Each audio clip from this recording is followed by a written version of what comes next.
Subscribe करें और bell दबाएं ताकि कोई खबर रह न जाए।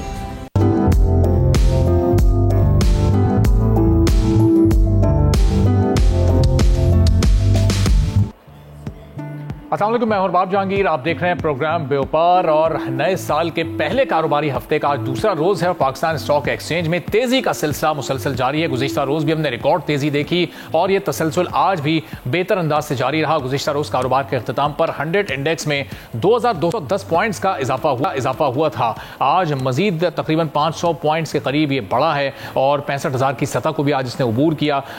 कहां पर इंडेक्स ट्रेड कर रहा है जानेंगे। बोल न्यूज़ के रिपोर्टर कफील अहमद हमारे साथ मौजूद हैं स्टॉक एक्सचेंज से। कफील, बताइएगा ये जो 2 रोज गुजरे नए साल के बड़े जबरदस्त रहे हैं, आज ट्रेडर्स का क्या कहना है और ये इंडेक्स आगे कहां तक जा सकता है इस हफ्ते के इख्तिताम तक?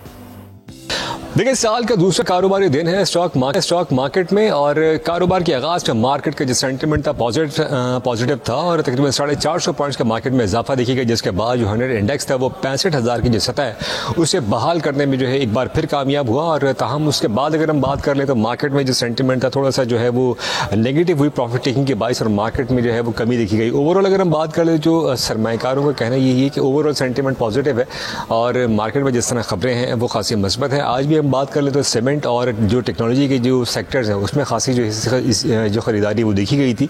ताहम उसके बाद थोड़ा सा उतार चढ़ाव जो है मार्केट में वो देखा जा रहा है। ओवरऑल जो सेंटीमेंट है अब मार्केट के जो माहिरीन है वो यही कह रहे हैं कि आइंदा आने वाले दिनों में जिस तरह IMF से जो है वो मीटिंग से और उसके बाद जो मुमकिन तौर पर पाकिस्तान को जो रकम है वो मिल जाएगी, उसके बाद यकीनन जो और जो है वो इजाफा ही देखा जा सकता है और जो डॉलर है उसकी कदर में भी मजीद गिरावट। ओवरऑल सेंटीमेंट पॉजिटिव है। आज भी सीमेंट और टेक्नोलॉजी के सेक्टर्स ने बेहतर परफॉर्म किया, लेकिन मजीद सेक्टर्स का बेहतर परफॉर्म करेंगे और ये 65,000 की सतह से मजीद आगे कितने दिन में और कहां तक जाएगा। फिर आगे इलेक्शन का माहौल बनना है तो उस वक्त क्या सूरत हाल पैदा होगी, इस पर गुफ्तगू करेंगे। जफर मोती साहब CEO हैं कैपिटल सिक्योरिटीज प्राइवेट लिमिटेड के हमारे साथ मौजूद हैं। जफर साहब, बहुत शुक्रिया प्रोग्राम के लिए, आपने वक्त निकाला। ये जो साल के आखिर में गुज़िश्ता साल के आखिर में ये जो 5-6 रोज का हमने एक डाउनफॉल देखा, वो एक वक्ती डाउनफॉल था, प्रॉफिट टेकिंग उसकी वजह थी, थोड़ी सी करेक्शन मार्केट में आनी थी। अब स्टेबल है मार्केट। ये जो हम 2 रोज से एक राइज देख रहे हैं, दोबारा से रिकवरी देख रहे हैं, ये अब आगे की तरफ जाएगी, रिवर्स तो नहीं होगी? देखिए, वो जो 2 एकदम डाउनफॉल हुई थी उसकी सबसे बड़ी वजह थी उधार का ओवरलोडेड हो जाना, उधार के शेयर खरीदारों का। यानी 42 अरब रुपए का 4 दिन के अंदर वो रोल ओवर होने का था। ये 4 दिन के अंदर नया पुराना वादा दिसंबर का खत्म हो रहा था और जनवरी का आ रहा था। तो जो वीक उसमें थे, जो एक्सपोजर तो भर रहे थे, लेकिन वो 30% 35% के इंटरेस्ट रेट पर उनके लिए वो फीजिबल नहीं था कि वो स्टॉक्स रखें। तो इनको अच्छे जब प्राइस मिल रहे थे और 67,000 टच करके, तो उन्होंने प्रॉफिट टेकिंग की, अपने ऑफलोड किया और उन लोगों को शेयर पकड़ा जो फिर स्ट्रॉन्ग थे। अब जैसे ये हुआ तो 8 अरब रुपए का तकरीबन 12 अरब रुपए का वो सेल ऑफ हुआ और वो सेल ऑफ की वजह से अपना 30 अरब का वो नए वादे में शिफ्ट हुआ। उसके बाद से आप देख लें कि जो हम बायर की बात कर रहे थे वो हम सोच रहे थे कि 5 जनवरी से आएंगे वापस, जब छुट्टियां खत्म होंगी इंटरनेशनल हॉलीडेज की। वो इससे पहले ही मार्केट में जंप इन कर गए हैं, स्ट्रॉन्ग हैं। और स्पेशली जो लाहौर की बल्क में सेलिंग आई थी पंजाब से, जो इन्वेस्टर ऑफलोड हो रहे थे, वो इन्होंने अब्जॉर्ब कर लिए, जो फौरी तौर पर ये शो कर रहा है कि इस वीक में हमारी मार्केट फिर अच्छा परफॉर्मेंस शुरू कर देगी। अच्छा, तो जफर साहब, ये आगे ज़ाहिर IMF से भी अच्छी खबरें आ रही हैं और एक इंस्टॉलमेंट जो दूसरी इंस्टॉलमेंट है $70 करोड़ की, जब वो पाकिस्तान को मिलेगी तो उसके कितने बेहतर असरात मार्केट पर मुरतब होंगे? उस दौरान इंडेक्स को, मुख्तलिफ सेक्टर्स को क्या हम बेहतर परफॉर्म करता हुआ देखेंगे, चूंकि अब उसमें कुछ ही दिन बाकी हैं?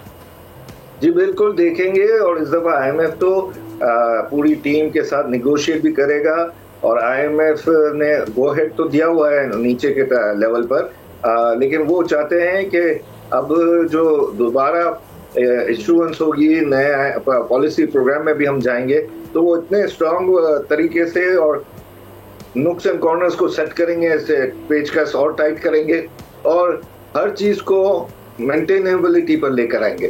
तो वो निगोशिएशन के लिए भी आ रहे हैं, जो मेरे ख्याल में हमारी इकोनॉमी और हमारे जैसे जो इकोनॉमी के फ्रंटमैन है उनको संभालने के लिए IMF के एकदम मेरे ख्याल में तो बहुत अच्छा है। अच्छा, और ज़फर साहब ये जो इस वक्त हम इंडेक्स का एक राइज देख रहे हैं, 65,000 की सतह इसने आज भी क्रॉस की, ये आगे 70-75,000 तक जाता है, तो ये सिर्फ कुछ सेक्टर्स इस इंडेक्स को लेकर चल रहे हैं या ओवरऑल पूरी मार्केट के तमाम सेक्टर इस वक्त बेहतर परफॉर्म कर रहे हैं और पहले से बेहतर पोजीशन पर है? देखिए, जो पहले से डूबे हुए सेक्टर थे, मुदारबा, स्पिनिंग, वो तो आप को फिगर्स आ गए होंगे, वो तो इस साल भी उन्होंने परफॉर्म अच्छा नहीं किया। हाँ, लेकिन जिस पर एनर्जी का सेक्टर, सीमेंट का, फर्टिलाइजर का, वो इसलिए अच्छा परफॉर्म कर रहे हैं कि अब उनके ऊपर से जो ताज पहना हुआ उन्होंने सर्कुलर डेट का, वो गवर्नमेंट खत्म करने की कोशिश कर रही है। अगर वो हो जाता है खुश असलूबी से और ये एक दूसरे का गला पकड़ना छोड़ देते हैं, तो आपको ऐसे भाव में, इतने सस्ते भाव में माल नहीं मिलेगा, क्योंकि अभी भी इतनी मार्केट जो बड़ी है वो 4-4.25 के पी मल्टीपल पर है। अच्छा, और सर जो मार्केट का इस वक्त राइज है, ये एक नए सरमायाकार के लिए जो आना चाहता है और इन्वेस्ट करना चाहता है, ये उसके लिए राइट टाइम है, चूंकि मार्केट अभी ऊपर जाना शुरू हुई है और ये इंडेक्स एक बार 6 फिगर्स को अगर क्रॉस कर गया, लेट सपोज अगले 1-1.5 माह में, 2 माह में, तो फिर या वो राइट टाइम होगा एक नए इन्वेस्टर के लिए? जफर साहब को आवाज़ आ रही है? जफर साहब से हम मजीद भी गुफ्तगू करेंगे। जफर मोती साहब हमारे साथ मौजूद हैं, CEO capital securities private limited के, और बता रहे हैं कि अभी आने वाली जो किस्त है IMF की, उससे भी एक पॉजिटिव इंपैक्ट मार्केट पर आएगा और ये स्टेबिलिटी मार्केट की अभी आगे मुख्तलिफ सेक्टर्स के साथ बेहतर परफॉर्म कर रही है। तो जफर साहब ये बताएगा कि एक नया सरमायाकार जो है, नया इन्वेस्टर जो है, उसके लिए ये राइट टाइम है कि इस वक्त इंडेक्स भी ऊपर जा रहा है, कुछ सेक्टर्स बड़े ज़बरदस्त परफॉर्म कर रहे हैं, तो उनमें इन्वेस्टमेंट की जा सके? जी, राइट टाइम है, लेकिन वैल्यू शेयर्स में है और जिसमें वॉच जरूर करना चाहिए, इसको भूलना नहीं चाहिए। इसमें डेली के तरीके से इसके ऊपर नजर रखनी चाहिए, क्योंकि अभी हमारे जो है पॉलिटिकल जो मेथोडोलॉजी चल रही है वो भी इम्पैक्ट मारेगी। तो अगर ये खुश असलूबी से डेमोक्रेसी की तरफ चले गए तो मसला हल हो जाएगा। लेकिन अभी तक जो खबरें आ रही हैं, कंफ्यूजन इन्वेस्टर को ये इलेक्शन आने वाले में भी है। तो ये बताइएगा जफर साहब, ये जो अगले 40 डेज हैं, अब ये कितने क्रिटिकल हैं? ये इसमें क्या ऐसे इम्कानात हैं कि ये इंडेक्स नीचे आ सकता है? मार्केट के वो सेक्टर्स जो कि इस वक्त बड़ा बेहतर परफॉर्म कर रहे हैं, उनकी परफॉर्मेंस भी मुतासिर हो सकती है, चूंकि अभी तक तो सब कुछ एक बज़ाहिर नॉर्मल शेप में आगे बढ़ रहा है। 8 फरवरी को इलेक्शन भी है, लेकिन पोलिंग डे से पहले या उसके 1-2 दिन बाद पर कोई इम्पैक्ट पड़ता है मार्केट पर? बहुत पड़ता है भाई, मैं कह रहा हूँ ना, हमारे कंट्री के जो पॉलिटिकल मूव्स होती हैं, इस्लामाबाद में होती हैं, कोर्ट्स में हो रही हैं, ये अगर इसके फैसले या स्ट्रीट पर होने लगेंगे तो डिफिकल्टीज इन्वेस्टर्स को आ सकती है। अच्छा, और फिर उसमें ज़ाहिर है जो सीजनड इन्वेस्टर्स हैं वो तो सर्वाइव कर जाते हैं, एक नए इन्वेस्टर के लिए फिर ये हालात थोड़े मुश्किल और चैलेंजिंग हो जाते हैं आपकी नज़र में? जी बिल्कुल हो जाते हैं, क्योंकि अभी आप देखें कि हम लोग की नज़र सोशल मीडिया के ऊपर भी है और जो नॉर्मल मीडिया उस पर भी है। जो तजाद फैला दोनों में है वो शो कर रहा है कि पीपल आर अफ्रेड, अभी क्या होगा क्या नहीं होगा ये कुछ पता नहीं है। तो ज़बरदस्त, ये जो चंद एक सेक्टर्स ऐसे हैं जो कि पिछले चंद सालों से परफॉर्म नहीं कर रहे, अभी कुछ चंद एक आपने भी पॉइंट आउट किए, तो ये क्यों परफॉर्म नहीं कर पा रहे और इनको अगर दोबारा से जिंदा करना है तो क्या स्टेप्स लेने पड़ेंगे ताकि ओवरऑल मार्केट को मजीद तेजी के साथ आगे बढ़ाया जा सके? देखिए, वो जिंदा हो नहीं सकते, उनके बैंक्रप्सियां सालों से डिक्लेयर्ड हो गई हैं। अच्छा। उनकी मशीनें, फैक्ट्रियां वो सड़ गई हैं, उनके पास एम्प्लॉयमेंट के लिए है नहीं, उनके ऊपर बैंकों के बहुत जबरदस्त कर्जे चढ़े हुए हैं। तो उनको टर्न अराउंड करने के लिए तो एक ही तरीका है कि वो कोई नया बायर ढूंढें और अपने ऑफलोड करें अपने सब चीज़ें। अच्छा, और ये जो SIFC के थ्रू आप कुछ गेम चेंजिंग मोमेंट्स आगे मार्केट में देख रहे हैं, खासतौर पर ये जो इस वक्त एनर्जी सेक्टर है पाकिस्तान का, या जो इस वक्त IT सेक्टर है, इस सेक्टर की परफॉर्मेंस आगे चलकर मजीद बेहतर हो सकती है? बिल्कुल हो सकती है, और जो अश्योरेंसेस हमें मिली हैं UAE से, सऊदीया से, रशिया से, चाइना से, ये सब दिखा रहे हैं कि ये भी इंटरेस्टेड है इतनी बड़ी मार्केट में इंटर होने के लिए। और मेरे ख्याल में कोई बड़ी बात नहीं कि हमारे रिजर्व जो है बड़े अच्छे लेवल्स पर आते हैं।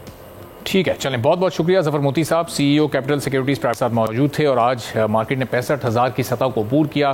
चंद एक सेक्टर्स ऐसे थे जिन्होंने बड़ा ज़बरदस्त परफॉर्म किया है और मार्केट इस वक्त ऊपर जा रही है, लेकिन लोगों की मुश्किलात कम नहीं हो रही, चूँकि हुकूमत ने LPG की कीमतों में एक बार फिर इजाफा कर दिया है और ओगरा की जानिब से नई कीमतों का नोटिफिकेशन भी जारी कर दिया गया है। ये बड़ा इजाफा हुआ है और LPG की कीमत अब 256 रुपये 42 पैसे फ़ी किलो तक पहुँच चुकी है। हर गुजरते दिन के साथ इसमें इजाफा हो रहा है। LPG का 4 गया। 8 किलो का जो घरेलू सिलेंडर है वो भी महंगा हो गया और उसमें भी 18.52 का मजीद इजाफा हुआ है। तो न सिर्फ कमर्शियल सार्फिन की मुश्किलात बढ़ रही हैं बल्कि जो घरेलू सार्फिन है उनकी भी मुश्किलात में इजाफा होता जा रहा है कि एक तो सुई गैस नहीं मिल रही, जो मिल रही है वो बड़ी महंगी मिल रही है, और उसके बाद अगर ऑल्टरनेट फ्यूल पर जाते हैं, एलपीजी की तरफ जाते हैं, तो उसको भी मुस्तकिल महंगा किया जा रहा है। इरफान खोकर साहब चेयरमैन एलपीजी डिस्ट्रीब्यूटर एसोसिएशन के हमारे साथ मौजूद हैं, उनसे जानेंगे जरा कि कमर्शियल सार्फिन और घरेलू सार्फिन की मुश्किलात इस वक्त किस हद तक बढ़ चुकी हैं। तो इरफान खोकर साहब, बहुत शुक्रिया प्रोग्राम के लिए आपने वक्त निकाला। ये जो 18.52 फी किलो का इजाफा इस वक्त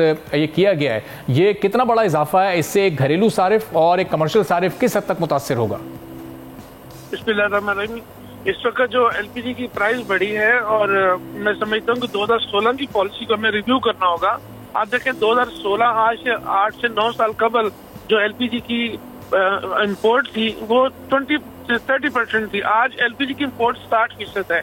हमें अपनी पॉलिसी पे जो ना रिव्यू करना पड़ेगा। हमने उसको रेगुलर ड्यूटी लगाई इसलिए थी कि जब शायद खान अब्बासी साहब ने रखा कि 800 रुपए से सिलेंडर कभी भी ऊपर ना जाए, जब जाए तो हम लोग जो रेगुलर ड्यूटी हमने लगाई थी, आरडी लगाई थी, ताकि वो पैसा इस मद में खर्च करें कि लोगों की गुफ्त खरीद, जब इंटरनेशनल कीमत बढ़े तो लोगों को गुफ्त खरीद तक लाने के लिए। अभी मैं समझता हूँ कि लोगों की गुफ्त खरीद से बाहर होगी एलपीजी, और कुदरती गैस आपको पता घरों में आएगी। जब आती अरबों रुपए सूट और खरबों रुपए की दोनों कंपनी एसएनजीसी एसएनजीपीएल दोनों डिफॉल्ट कर चुकी है। लिहाजा हमें एलपीजी पॉलिसी 2016 को रिव्यू करना पड़ेगा, वो ताकि एलपीजी सार्फिन को सस्ती गैस हम मैसर कर सकें।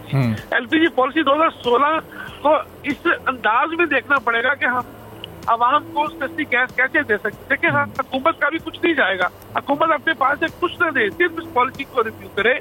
जो पैसा इस मत में देखे, एलएनजी पे हमने अरबों रुपए खरबों रुपए हमने बर्बाद लुटा दिए लोगों को। दोनों सुई गैस कंपनियों ने सुई गैस की मद में लुटा बर्बाद कर दी है, लेकिन हम अरबों रुपए टैक्स देते हैं, वहां पे अरबों रुपए टैक्स की छूट दी जाती है। अब एलपीजी इंडस्ट्री पाकिस्तान में जो उसको इंडस्ट्री का दर्जा मिलना चाहिए बकायदा। कि दूसरी बात ये कि एलपीजी गरीब का फ्यूल है, जो गरीब का फ्यूल है आज वो अगर उस पर रिव्यू नहीं करेंगे, अगर उसको हम देखेंगे नहीं, तो जिस तरह लोगों की गुफ्त खरीद से ये बाहर होता जा रहा है। और उसके बाद हमें क्वालिटी इंश्योर नहीं है, लोगों के पास क्वालिटी गैस मिलनी चाहिए लोगों को। और दूसरी बात ये कि ओगरा एलपीजी की जो कीमत है किलो की जारी नहीं करता, ये मैं आपको बता दूं। अच्छा। कि किलो की कीमत ना जारी करने की वजह से कि लूट तो सूट कितनी हो रही है। आज 300 रुपए किलो के लोग सोशल मीडिया पे बहुत ज्यादा जो गालियां दे रहे हैं या बहुत बुरा भला कह रहे हैं एलपीजी इंडस्ट्री को, लेकिन हमारे अदारों को चाहिए जागना चाहिए। इस वक्त बात यह है कि एक कीमत का कोई तो तयन होना चाहिए, ताकि किलो की कीमत का कुछ तयन, ताकि आर्टिकल 29 के तहत तमाम तारीख डिप्टी कमिश्नर और असिस्टेंट कमिश्नर के पास है। ये उसमें जो इख्तियार दिए गए हैं उसमें शीट नंबर 4 में। तो इरफान साहब, ये जिस पॉलिसी का आप जिक्र कर रहे हैं 2016 की, ये एक्चुअल इस पॉलिसी के जो बुनियादी नुकात थे और बुनियादी मकसद था इस पॉलिसी का, वो था क्या जिसको आप रिव्यू करने की बात कर रहे हैं? क्या उसमें ये नुकात शामिल नहीं थे कि ये एक गरीब का फ्यूल है और इसको सस्ता होना चाहिए, सुई गैस से आसान शराइत पर ये लोगों को फराहम की जाए और आसान कीमत पर मिले, थोड़ी सी कम हो इसकी कीमत?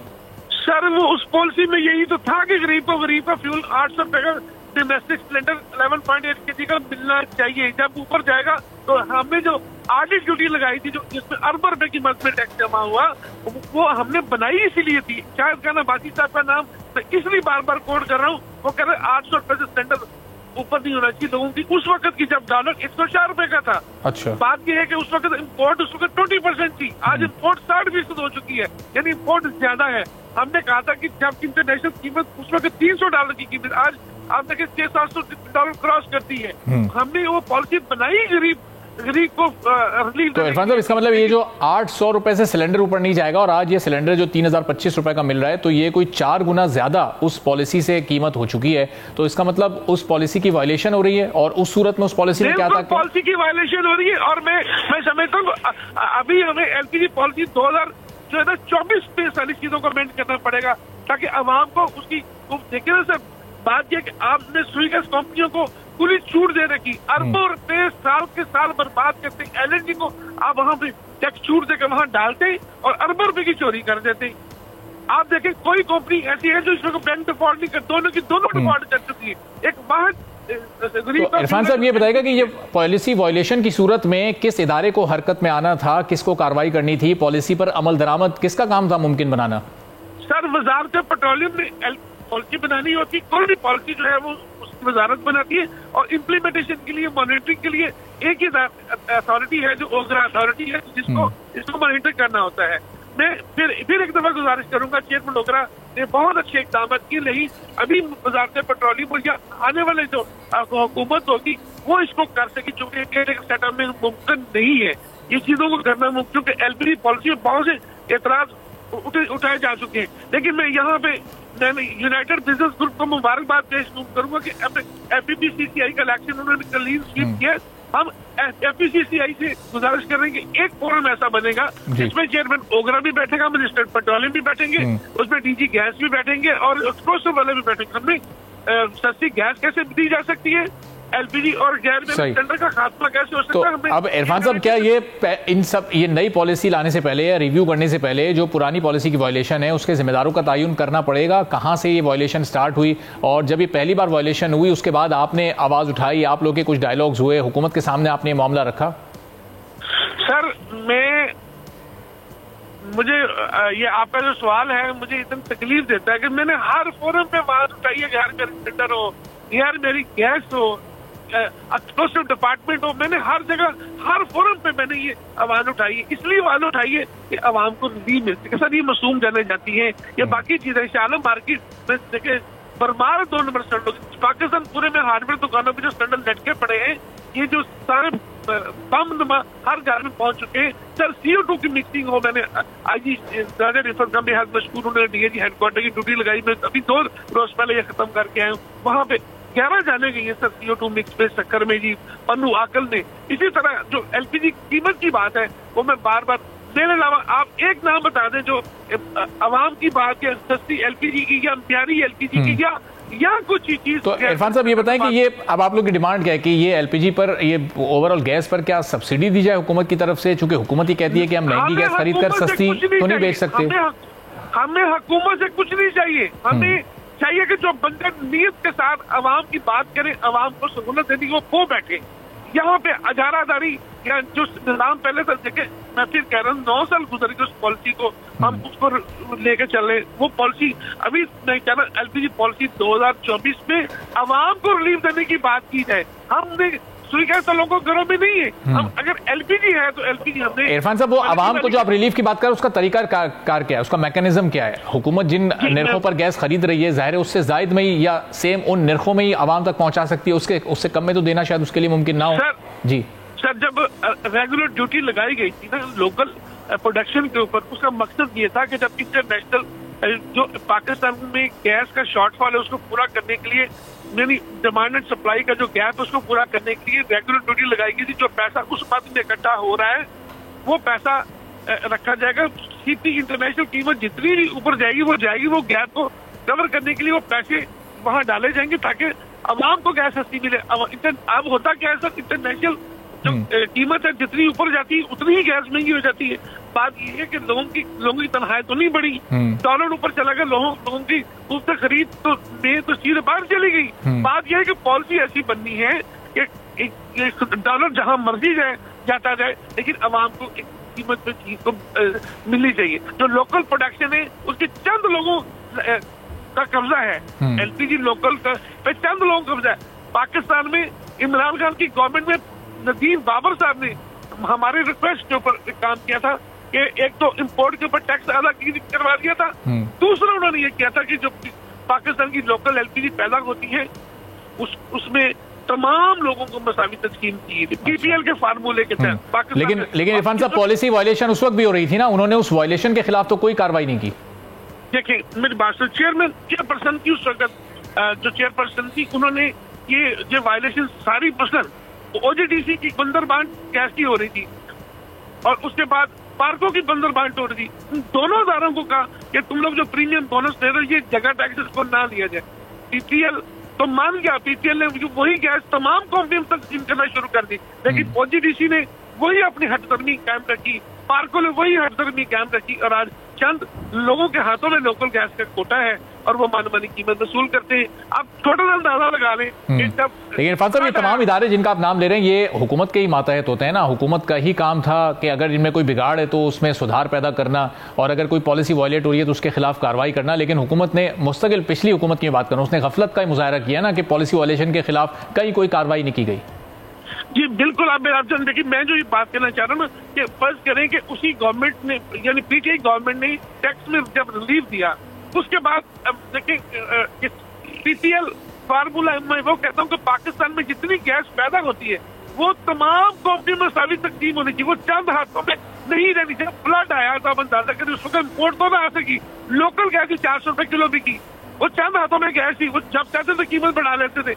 इसलिए मैं कहना चाह रहा हूँ कि जो पाकिस्तान में ओगरा में जिन कंपनियों को लाइसेंस दिए, तमाम में मसावी तकसीम कर दी जाए। जब आप मसावी तकसीम करेंगे तो इम्पोर्ट महंगी होगी, मिक्स करेंगे तो कीमत ऑटोमेटिकली आधी की कीमत नीचे आ जाए। अभी मैं समझता हूँ हम अगर सर जोड़ के बैठे, हम 100 रुपए किलो कीमत कम कर सकते हैं। गवर्नमेंट अपने पास से कुछ नहीं देगी। अच्छा, गवर्नमेंट अपने पास से कुछ नहीं देगी, लेकिन हम अभी मैंने यूबीजी के प्रेसिडेंट जनाब जुबैर साहब से बात की है, मैंने अहमद अताब बाजवा से बात की। अभी जो स्टैंडिंग कमेटी हम लोग इसको रिव्यू करेंगे बैठ के, सिर्फ इसलिए बैठेंगे, वो कमेटी करेगी। सही। और इरफान साहब, जाहिर है ये जो भी आपकी कमेटी है, अब वो हुकूमत को जो अप्रोच करेगी नई हुकूमत आने के बाद, तो उसी वक्त कुछ हो सकेगा। अब ये निगरान हुकूमत से तो जाहिर है मामला नहीं इस वक्त लेकर आगे चले जा सकते ना। बिल्कुल जी, जब तक नई पॉलिसी नहीं बनती वहां को रिलीज नहीं मिल सकता, ये मैं बड़ी क्लियर बात कर दूं। हाँ, बाकी जो इसको कीमत का जो लूट खसूट की जा रही है, इसको कंट्रोल करने के लिए सिर्फ एक ही तरीका है, जो आर्टिकल 29 के तहत ओगरा ने एक्सटेरर नीचे इन्होंने वो एक्सटेरर। बहुत बहुत शुक्रिया इरफान खोखर साहब, चेयरमैन एलपीजी डिस्ट्रीब्यूटर्स मौजूद थे। वो कह रहे थे कि गैस की कीमतों में कमी लाई जा सकती है, लेकिन उसके लिए 2016 की एलपीजी पॉलिसी को रिव्यू करना पड़ेगा। अब नई हुकूमत आती है और रिव्यू करती है नहीं, आने वाले वक्त में इस पर मजीद भी आपको अपडेट करते रहेंगे। भी एक छोटा सा ब्रेक लेते हैं, ब्रेक के बाद वापस आएंगे, कुछ मजीद अहम स्टोरीज पर बात करेंगे।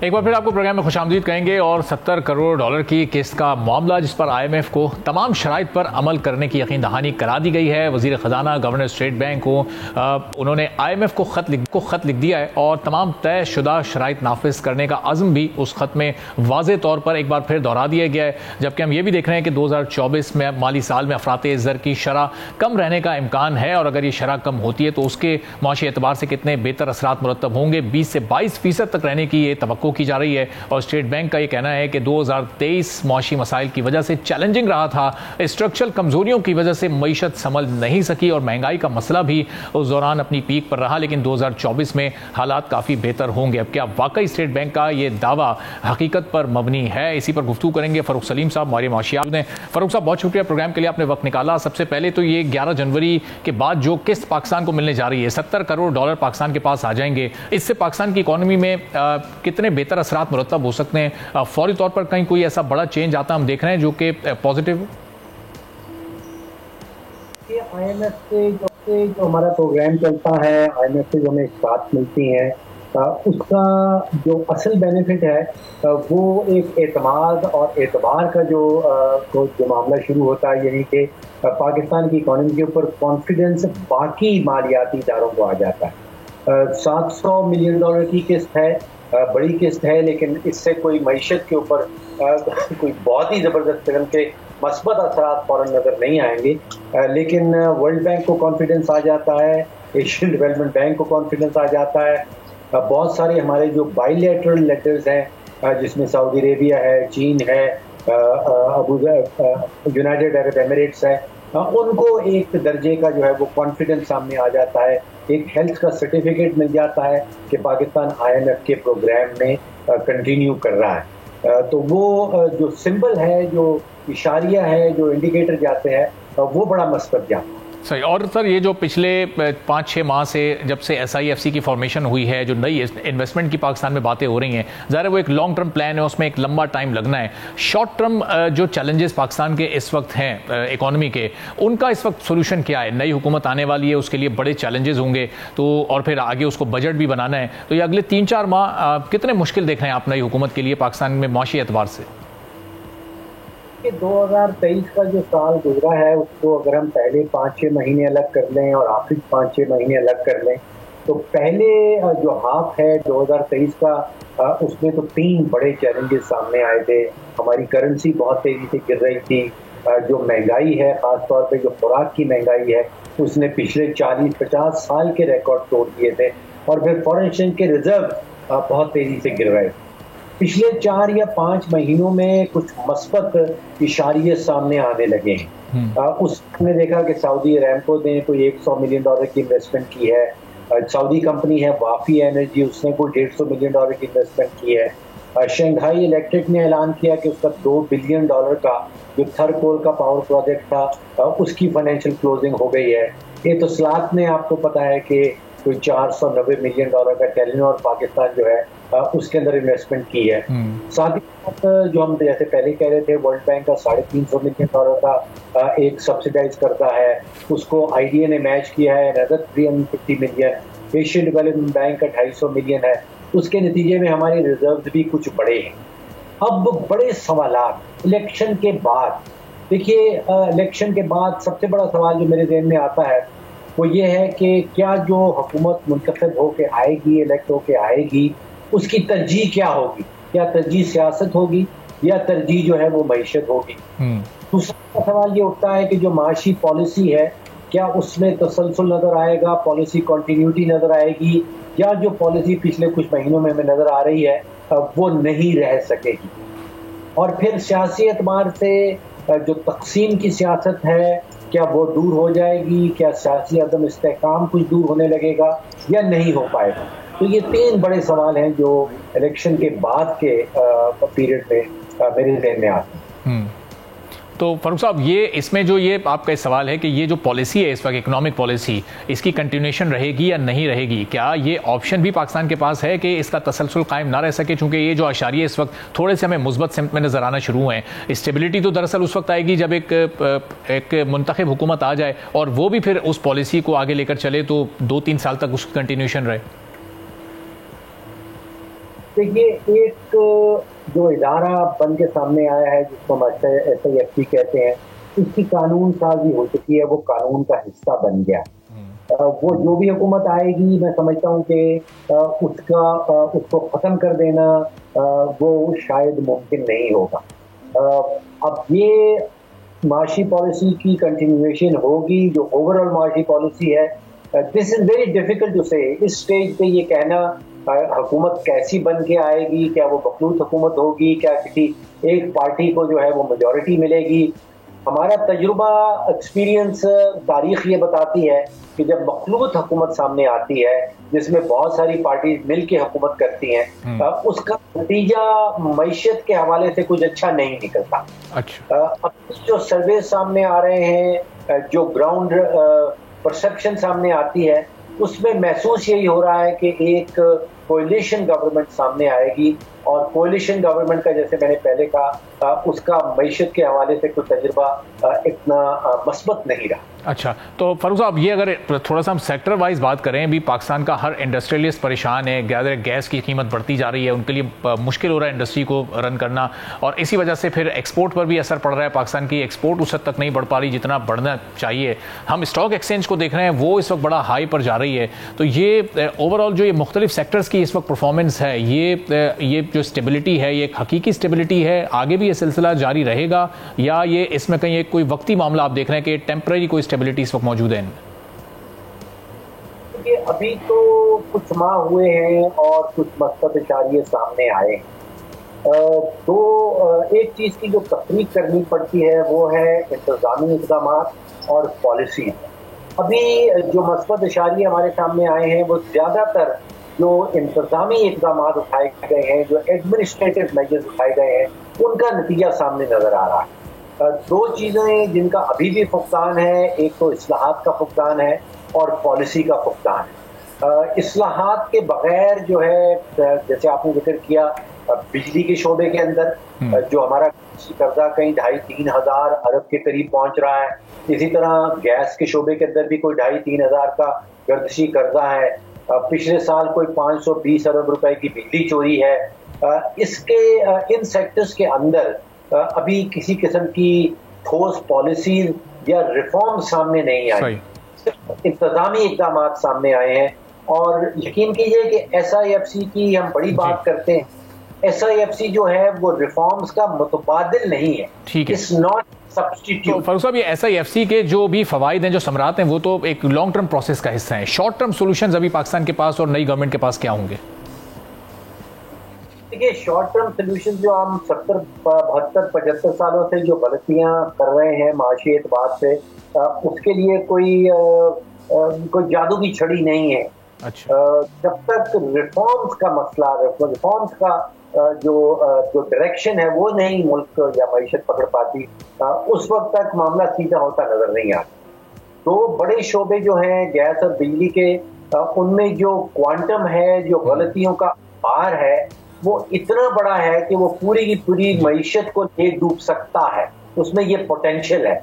यानी कि आप अंदाजा कीजिए कि कोई गैस और बिजली के शोबे में मिला के कोई 4, 5 या 6 हज़ार अरब का गर्दिशी कर्जा चल रहा है और उससे एडमिनिस्ट्रेटिव बजट हमने चलो, यानी शॉर्ट टर्म सोल्यूशन कोई इस वक्त मौजूद नहीं है। पैमाने पर रिफॉर्म्स करने होंगे, तभी पाकिस्तान की मईशत को बेहतर अंदाज में आगे लेकर जाया जा सकता है। बहुत शुक्रिया फारूक सलीम साहब, हमारे मौशियात हमारे साथ मौजूद। प्रोग्राम में आगे बढ़ते हैं और आपको ये बताते हैं कि पाकिस्तान में कीनू की करोड़ों डॉलर की एक्सपोर्ट इस वक्त खतरे में पड़ चुकी है, चूंकि एक्सपोर्ट ऑर्डर्स में नुमाया कमी का इस वक्त सामना है और कीनू की सनत से वाबस्ता 4 लाख अफराद का रोजगार और कीनू प्रोसेसिंग फैक्ट्रीज में की गई 300 अरब रुपए की सरमायाकारी पर भी इस वक्त एक सवालिया निशान खड़ा हो चुका है। क्या ये सूरत हाल है, इस पर आपको एक छोटी सी रिपोर्ट दिखाते हैं, वापस आएंगे, मेहमान हमारे साथ मौजूद होंगे, उनसे गुफ्तगू करेंगे। तो ये पूरी सूरत हाल है। 50% अगर कीनू की एक्सपोर्ट में कमी आ जाती है तो कितना नुकसान एक्सपोर्टर्स को और फिर प्रोसेसिंग कंपनीज को होगा, इसी पर गुफ्तगू करते हैं। सफदर सलीम साहब, मरकजी नायब चेयरमैन है किसान इत्तेहाद के, हमारे साथ मौजूद हैं। सफदर साहब, बहुत शुक्रिया प्रोग्राम के लिए, आपने वक्त निकाला। ये एकदम से इतनी बड़ी कमी, इतनी ज़्यादा शॉर्टेज क्यों ये सामने आ रही है? प्रोसेसिंग कंपनीज को भी नुकसान हो रहा है, उनकी सरमायाकारी भी डूबने का खतरा है और कीनू की एक्सपोर्ट में भी 50% की कमी हो रही है, तो ये इतने नेगेटिव आदादोशुमार क्यों सामने आ रहे हैं? सर, मैं एक तो शुक्रिया आपका कि आपने मुझे इसमें ऑनर लिया।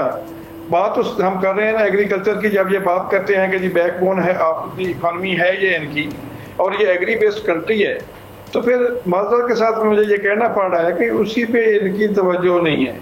हमारा जो ये होना था पर एकड़ यील्ड की हम तो बात करते हैं ना, जब किसान को आपकी कास्ट ऑफ प्रोडक्शन इस हद तक बढ़ा देंगे तो उसके पास तो पेइंग कैपेसिटी ही नहीं है कि वो उस पर इन्वेस्ट करे। या मुझे तो बड़े दुख के साथ ये कहना पड़ रहा है कि किसान एक ऐसा इंसान है जो इस मुल्क को खुराक मुहैया करने का जामिन है और इस पूरे मुल्क की फूड सिक्योरिटी का कस्टोडियन है। इसके बावजूद उसको तो आप जहर भी खालस नहीं दे रहे। पर एकड़ जो कीनू का जो नुकसान हो रहा है वो ये हो रहा है कि जो उस पर पेस्टिसाइड वालों ने जो स्प्रे थे वो उसकी प्रोडक्शन पे असर हुआ, उसको बीमारी लगी तो उसकी प्रोडक्शन कम हो गई।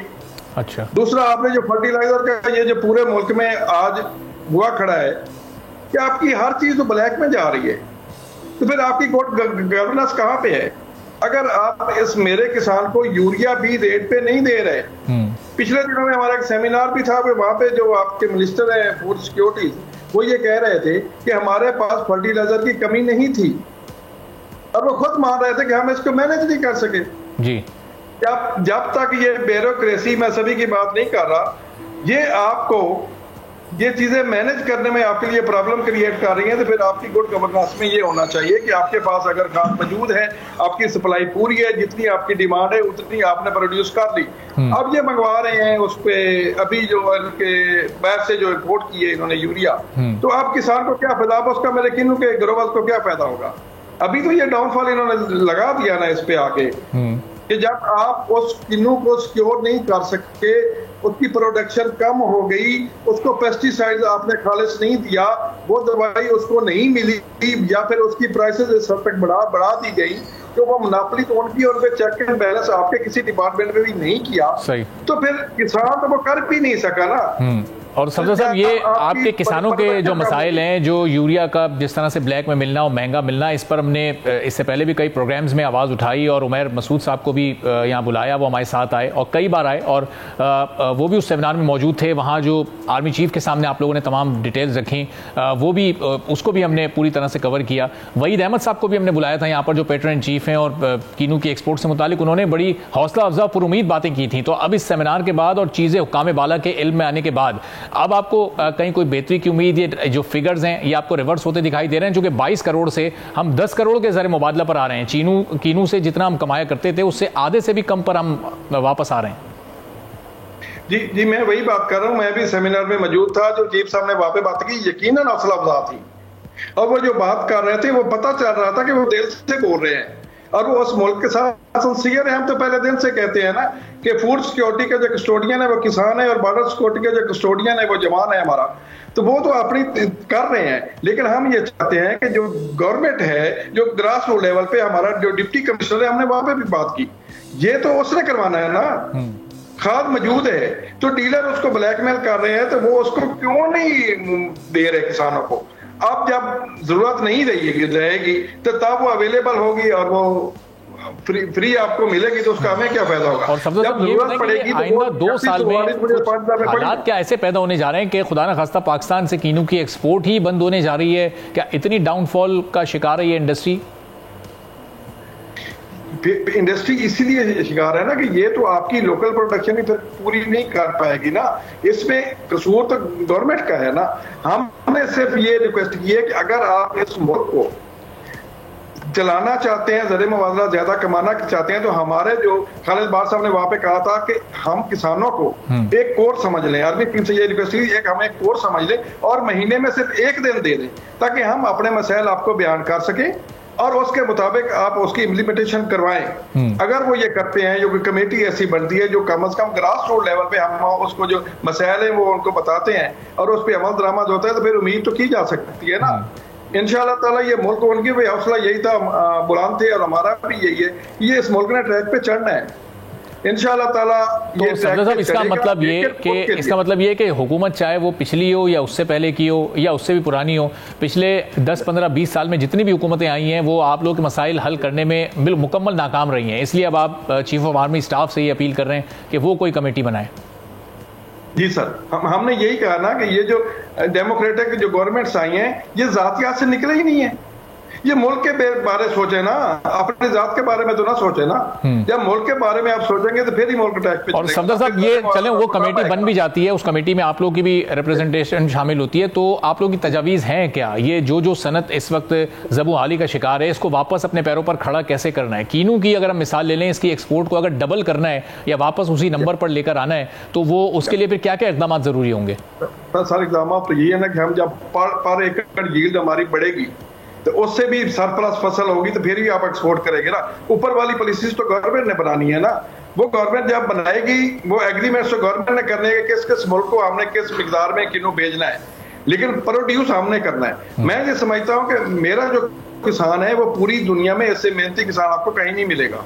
क्योंकि बाकी जो दुनिया वाले हैं वो तो इंप्लीमेंट्स उनके पास इतने हैं, वो एक तो बटन से वो बटन दबाते हैं और काम हो जाता है। मेरा किसान तो मैनुअली सर्दियों की रातों में, दिसंबर की रातों में पानी लगाता है, सांपों से लड़ता है, जंगली जानवरों से लड़ता है, और उसके बाद जब उसकी फसल काटने का वक्त आता है तो उससे कोई खरीदता नहीं है। और जब उससे चली जाती है, अब मिडल मैन के पास चली जाती है, इन्वेस्टर्स के पास चली जाती है, तो फिर उसका रेट रिवाइज हो जाता है। अभी मेरा मक्की का काश्तकार रोल रहा है, जिस रेट पे मक्की परचेज की जा रही है उस रेट पे उसकी कास्ट ही नहीं उसको कर रही। हमने ये कहा था कि हमें खुदा के लिए जो आपकी ट्रेडिशनल क्रॉप्स है, जिसमें आपका राइस है, उसका मक्की है, वीट है, शुगर केन है, इनकी सपोर्ट प्राइस आप मुकर्रर कर दें। 2 की हैं, गंदम की गवर्नमेंट सपोर्ट प्राइस मुकर्रर करती है और परचेज करती है, शुगर केन की सपोर्ट प्राइस गवर्नमेंट मुकर्रर करती है और शुगर मिल वाले जो वो खरीद करते हैं। लेकिन मक्की और मेरे जो चावल है उसकी कहीं पे कोई सपोर्ट प्राइस नहीं है। हमने ये रिक्वेस्ट की थी कि खुदा के लिए इस एग्रीकल्चर को इंडस्ट्री तो डिक्लेयर कर दें, इंडस्ट्री का दर्जा दे दें इसे, जो मेरे किसान को जो आप लोन देते हैं वो देते हैं 25% मार्कअप पे, कि आप इंडस्ट्री को इसी टीओआर पे आप फाइनेंस करवाते हैं।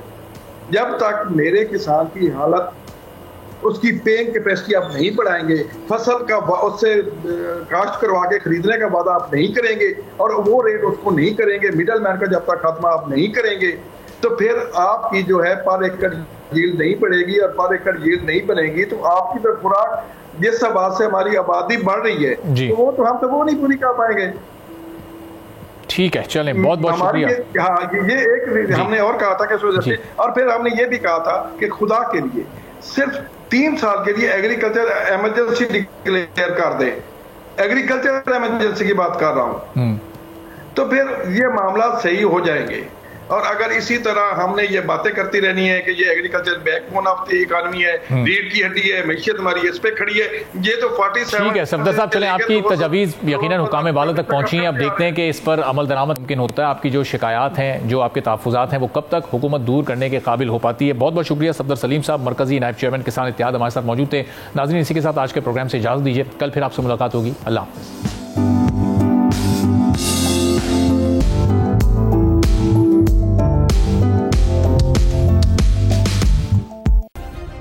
सब्सक्राइब करें और बेल दबाएं ताकि कोई खबर रह न जाए।